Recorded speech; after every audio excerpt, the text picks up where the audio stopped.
So in this slide, I'm going to be telling you about block diagrams. These block diagrams are actually a single unit or a group of blocks. That is called block diagrams. The significance of block diagrams is to represent control systems. The actual real life control systems are represented pictorially in form of block diagrams. That is why we study block diagrams. Any mathematical manipulation we have to do, we will do in block diagrams. So to explain you what are the basic elements in the block diagram and how it looks like, I've taken an example. Here you can see this cross, this box, this C, H, RS. This represents a control system where RS is the input, CS is the output. Now you have this box inside which GS is written. This GS is called a block. HS is also a block. This point is called as takeoff point, and this is called summer. These are the three elements of block diagram. What they mean is, a block is represented like this, which will take something as an input, it will have its own response, and at the output it will give the product of two. Inside this box, you should not worry right now. Some elements will be there which are making this output equal to product of these two.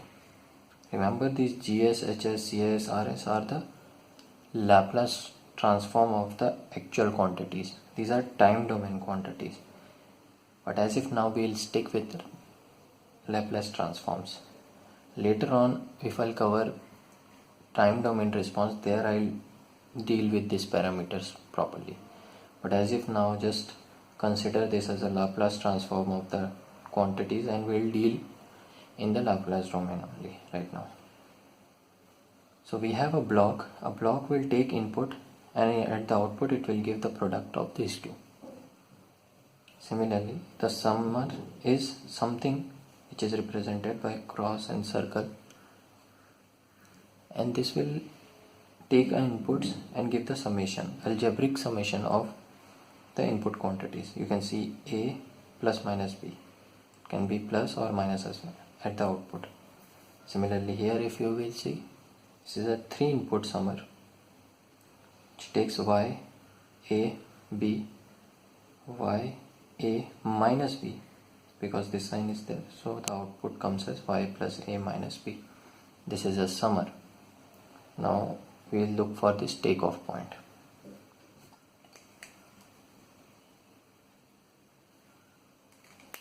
So takeoff point is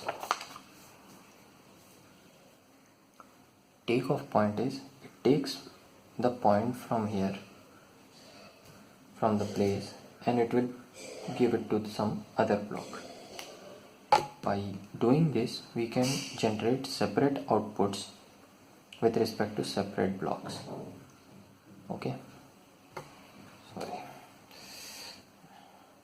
So you can generate separate blocks, separate outputs with this takeoff point. Now we know about all the three of the elements of block diagram. Let's come again to the question. We had this RS, YS, GS and HS. We have this takeoff point. You took YS from here and you applied to the box HS, YS. HS is a block, so it will give the output of product between this and this quantity. So HS into YS is the product outside the HS block. It goes to the summer, this one. At the output, RS minus HS YS will come here. Now again we have a block, so YS will be GS into this whole term. Okay, that's how we got our output. If you will see here ys is equal to gs rs minus gs hs ys. If I take this term here, this side on LHS, you take common and ys is equal to gs rs divided by 1 minus gs hs you will get. This is nothing but the transfer function of the block diagram, this block diagram, which is ys divided by rs. This rs I kept here in the denominator, so that input divided by output, sorry, output divided by input here, output divided by input is given as gs divided by 1 minus ghs, gshs. See this divided by 1 minus gshs. Sometimes it is written as gs 1 minus ghs, just to, it's kind of a shorthand. So this is a transfer function gs upon 1 minus ghs of this control system, which is represented in the block diagram way. So that's how I use takeoff point, summer and blocks as well. So you saw this is the basic block diagram of a control system, some control system, which is represented by takeoff point, summer and block.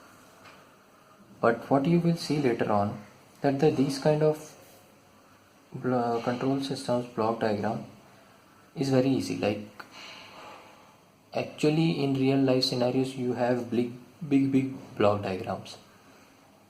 So to solve those kind of block diagrams and to see what is the transfer function, we need some of the connections and their operations.